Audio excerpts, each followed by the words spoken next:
welcome to the deep dive.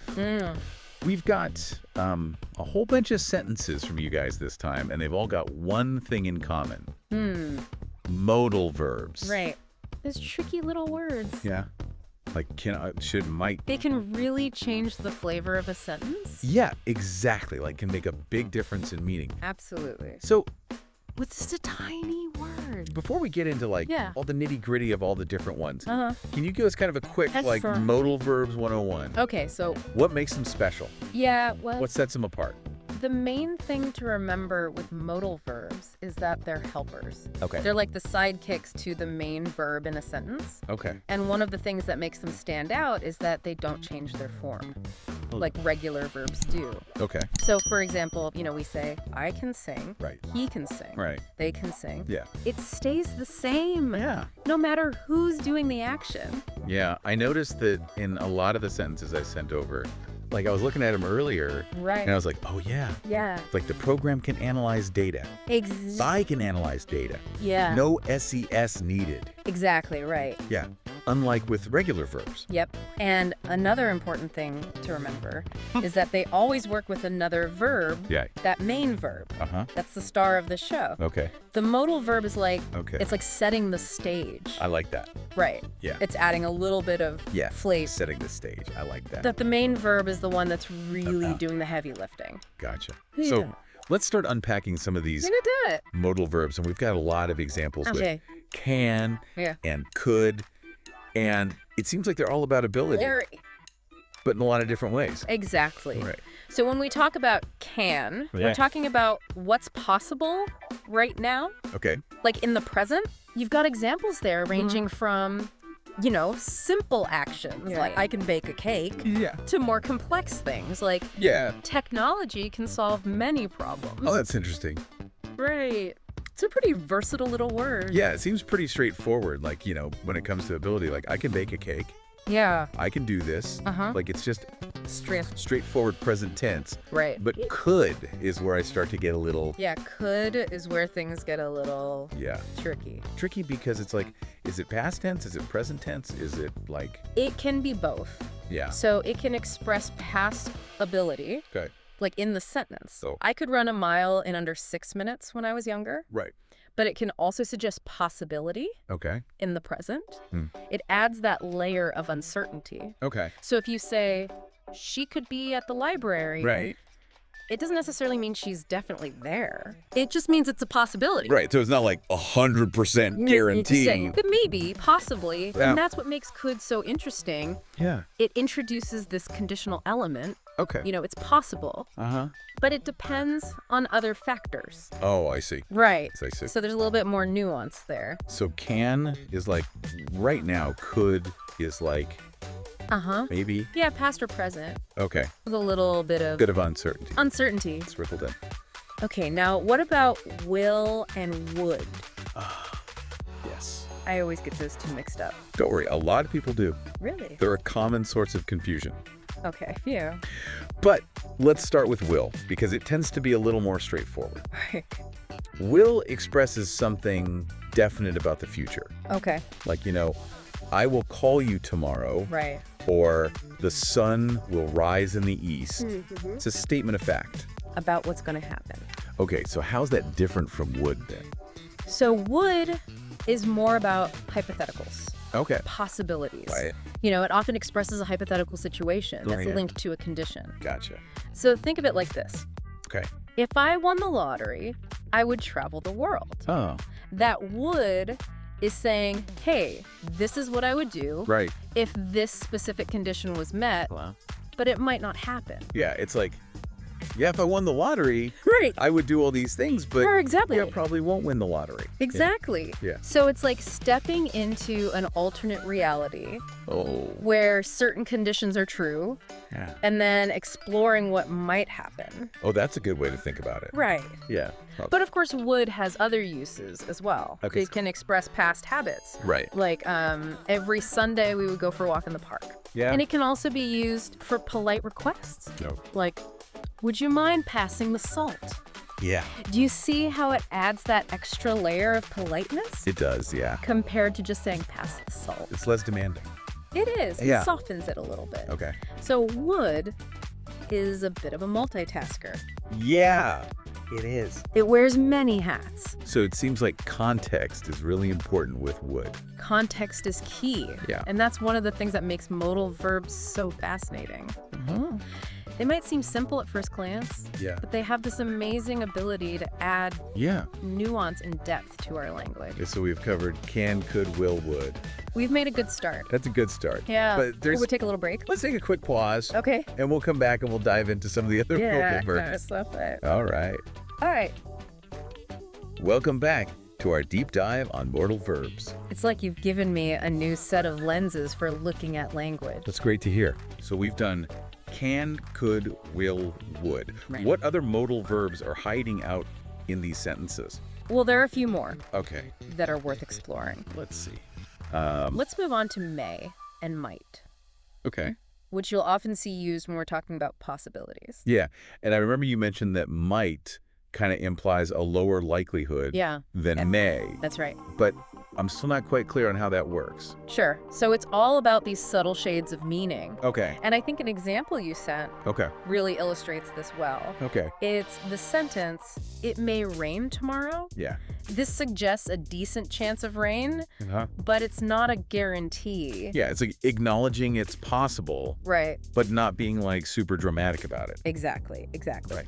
Now let's replace may with might in that same sentence. Okay, It might rain tomorrow. okay. Do you hear how it just shifts the tone slightly? Yeah, it definitely sounds less likely. Right. It's almost like, well, It's like, there's a chance, but... don't bet on it. Don't bet on it exactly. Okay. And that subtle difference Yeah. can be really important, Uh-huh. especially when you're dealing with things like weather forecasts Right. or, even medical information. No, yeah, that makes sense. Right. Yeah. Like if a medication says Right. this drug Yeah.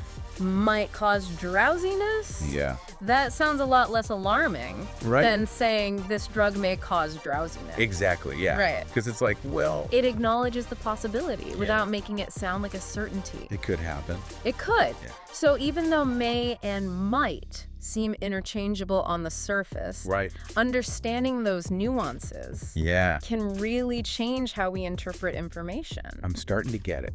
Cool. Okay, so may and might for possibilities. Uh-huh. Might being, slightly lower chance. A little bit less likely. Okay, what about those modal verbs that are more about obligation or advice? Yes.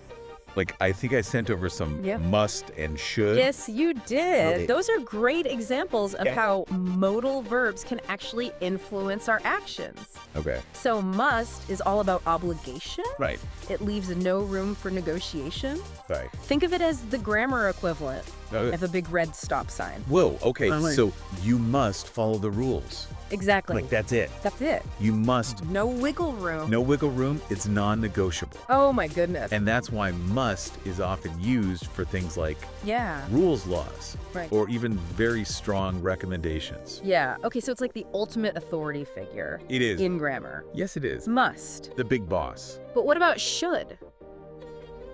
Okay, so should. It feels like a little gentler. It does. Yeah. Should is like a friendly suggestion Right. rather than a strict order. Yeah. Think of it as like a helpful nudge In the right direction. instead of you must eat your vegetables. Right. Which sounds a little forceful.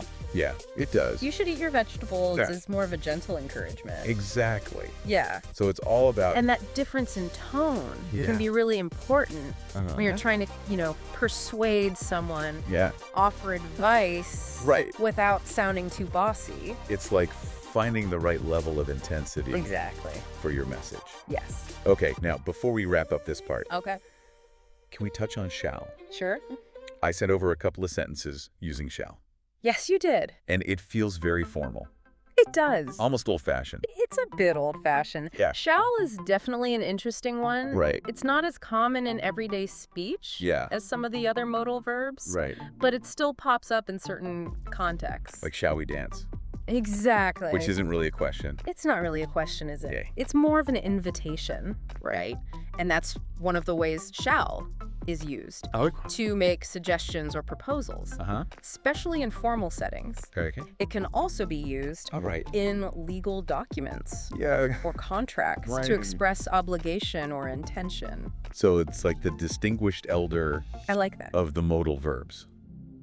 Bit more formal, Yeah. reserved, But still capable of adding a little bit of adding some nuance yeah. and elegance to the language. I like the distinguished elder. Yeah. It's cool how. And, as we explore these modal verbs, it really highlights the incredible flexibility of language. It does. We have all these tools at our disposal for conveying all these different shades of meaning. It's amazing how much we can say It is. with such little words. For, firm obligations to, gentle suggestion. It's fascinating. It is. Okay, well, we've covered a lot of ground here. With these modal verbs. Yeah, we've made good progress. Yeah, but I have a feeling there's I think there's more. more to uncover. Absolutely. Okay. So let's take a short break. And when we come back, Yeah. we'll delve even deeper Oh. into these subtle ways that these words shape our communication. Sounds good. Welcome back to the deep dive. I'm telling it, like now that we've talked about these modal verbs, I'm seeing them everywhere. I know, right? It's like, were they always there? They're always there. And I just wasn't paying attention. It's amazing how once you become aware of something, It is. you start noticing it everywhere. That's what I feel like is happening. That's what we're hoping to do with these deep dives, Yeah. is to kind of raise your awareness Yeah. of these little things. So before we wrap things up completely, Okay. there's one more thing I wanted to kind of touch on. Yeah. We've talked about how they express possibilities, obligations, Right. even politeness. Uh-huh. But can modal verbs also kind of show They can. how certain or uncertain we are about something? Absolutely they can. Okay. You've hit on another key aspect of modal verbs. Okay. Think of them as a spectrum of certainty. Okay. On one end, you have those modal verbs like must, Yeah. which express strong conviction. Right. Like if you say the train must be delayed, you're pretty confident in that statement. Right. It's not just like, oh, it's possible. Right. It's like, no. It's like you're pretty sure. Yeah. Must is like the all caps, bold faced It is. version of certainty. Yeah, it's practically a fact in your mind. Then on the other end, Right. you have might. Yeah, might. Which suggests a very slight chance. Right. Like it's so slight. You're almost like, Right. is it even worth mentioning? Almost like acknowledging that something could happen, Yeah. but you wouldn't bet on it. And then in between, Right. Yeah, you've got may, could, will. exactly. All those different shades. It's like you have this whole set of tools Right. for calibrating how confident you are about something. Like choosing the right tool for the job. Exactly. If you need to express strong certainty. Yep. You go for must. A must. If you're less sure, Yeah. maybe you opt for a may or a could. Yeah. And it's amazing how like It's fascinating. these tiny little choices Right. affect the message. It really is. And this kind of brings us to a bigger point Yeah. about language Absolutely. in general. Right. It's not just about It's not just about the rules, yeah, following rules. It's about understanding how to use words right. effectively. It's like we've been given a secret decoder ring I love that analogy. for understanding like It is a decoder ring. the subtle signals. And once you have that decoder ring, Yep. you can't help but see the world differently. Right. You start to notice those subtle ways that people use modal verbs. So it's not just about understanding the grammar. Right. It's about like developing an awareness It's about the awareness. of how people actually use this stuff. Right. And that awareness can be incredibly empowering because it allows you to read between the lines, understand the subtext Right. of what people are saying. Well, this has definitely been a real eye-opener for me. I'm glad to hear that. I'm going to be paying much closer attention to my modal verbs from now on. Excellent. And remember, Yeah, the journey of language learning never really ends. that's true. There's always more to discover, Yeah. more nuances to explore. So keep asking questions. Keep paying attention to the language around you, Yeah. and most importantly, keep having fun with it. So listener, as you go forth, Great. armed with your new modal verb knowledge, Your modal verb superpowers. remember, Pay attention to those little words. those little words, they might seem insignificant, Right. but they really do hold the key They do. to unlocking a whole world Of meaning. of meaning and nuance. And who knows? Who knows? Maybe you'll even start using them more. Maybe you'll start noticing them Yeah. in your own speech and writing. Until next time, Happy exploring. happy exploring the fascinating world of language. it.